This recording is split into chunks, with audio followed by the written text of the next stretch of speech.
Hello and welcome to this video tutorial on how to read tarot cards. I'm Luke Carter, founder of PsychicOne-to-One-Readings.com, and today we'll explore just how magical the tarot deck can be and how helpful it can be in your life, and how easy to use they can be. So basically, without further ado, the original Rider-Waite tarot deck. Fantastic deck as a beginner to pick up. Why? Because if we have a look at the cards, the instruction booklet here, it's actually one of the first decks, in fact I think it was the first deck, to actually pull together many different types of symbolism into the illustrations on the cards. They're fantastically designed and they're really easy for beginners to get to grips with the tarot. For example, they contain elements from astrology, numerology, Freemasonry, and other symbology that's just fantastic to get to grips with the tarot. So basically, when performing a tarot reading, it's very important to, first of all, put your energy and good intentions into the deck. Normally we do this by knocking on the deck with your stronger hand, which acts as the sender.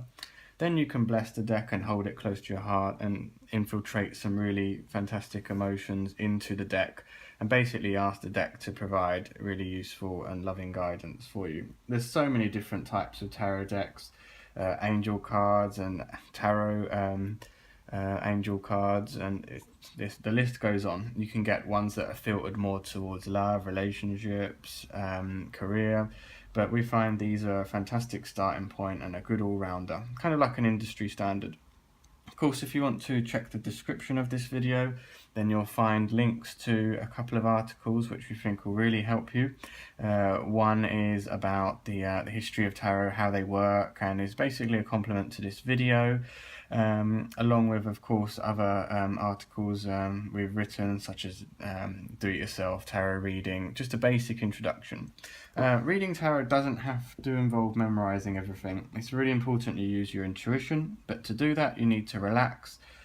You have to have trust in the tarot deck as well, and you basically increase your intuition that way, the more you trust and relax.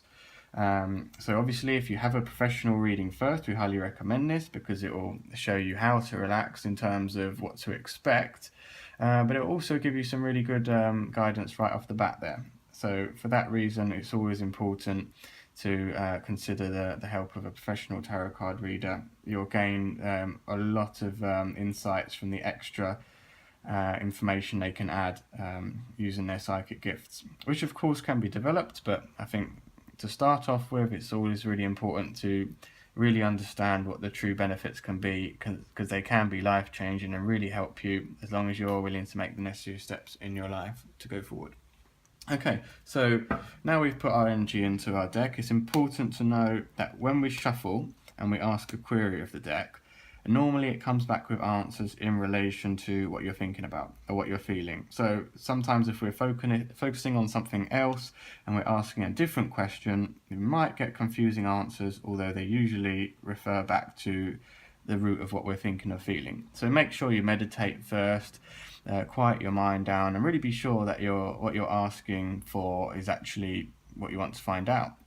That way your energy will be a lot more better and your connection to the cards will be that much better as well. So if we shuffle, obviously we're not going to do a real reading because we're just doing it for illustration purposes.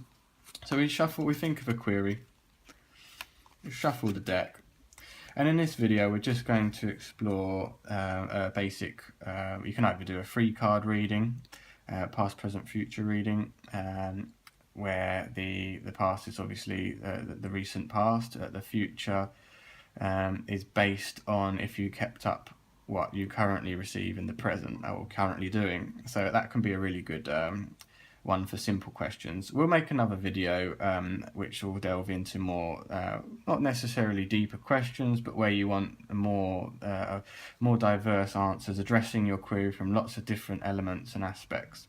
So that'll be in a video we create about the 10 card Celtic Cross, which can be fantastic as well. You can also pull one card out a day for daily guidance. So obviously we've got lots of meanings, so a little booklet like this would be fantastic start. I'll show you all the meanings of the individual cards. But as you get to know the deck and you relax and you trust them, you'll actually gain a lot more knowledge in terms of the meanings, the reverse meanings, which we'll come to in a minute. And of course the thoughts and feelings you generate, because a lot of what makes a fantastic tarot card reader is that they can use their intuition to fill in the gaps, and most of the reading actually comes from that rather than kind of the textbook meanings. But that can be developed over time, and of course everyone has to start somewhere. So we'll pretend we've just shuffled this deck. We'll lay them out. You cannot get this wrong, because whatever you believe in, whether it's the law of attraction, or of course you're tapping into your higher self and your intuition, you cannot get this wrong. It's kind of like angel cards, where the actual cards delivered are overseen by the angels. So you cannot get this wrong. So that's one more reason to relax, and of course you should always trust yourself. You get much more accurate readings. So now we've spread out the cards, we just pick one that stands out for us. Have a look, concentrate on the thoughts and feelings you're getting, because that could also be part of your reading. Likewise, when you pull the cards and you spread them out, pay attention to what comes into your mind. Relax and see what comes into your mind without judgment. And that will be a really important part of your reading. And as you get better at tarot, your intuition will go up too. So let's say we just pull one card out for daily guidance. We can look up the meaning, or we can meditate on it to get the meaning, or we can maybe do a past, present and future into a query, which is always good. And bearing in mind, if we keep up our current path, obviously that will be the outcome. Again, these cards just pulled for illustration purposes only. So if we, just before we continue, a good one I like to do personally is take a fourth card, which is advice, which is always useful to improve the situation if you don't like the outcome. Of course, this is what's likely to happen if you stay on your current course, but it's always good to know some advice when having a tarot card reading as well, which is obviously there'll be more information in a 10 card Celtic Cross, for example, which is one of many different types of layouts and spreads, but we'll address that in a separate video. So obviously we can look up the individual meanings. We'll go through very briefly the cards in the deck. So we've got major arcana cards, kind of like the trump cards. So we haven't actually got one here, but we'll go through some of them to find one for you. So a major arcana card, as mentioned, they're the trump cards, and if you get these sort of cards coming up in your reading, they're more specific to you personally, and they indicate life changes, challenges, and the more you get in a reading, the more changes and challenges and life events are likely to be present in particular reference to your query.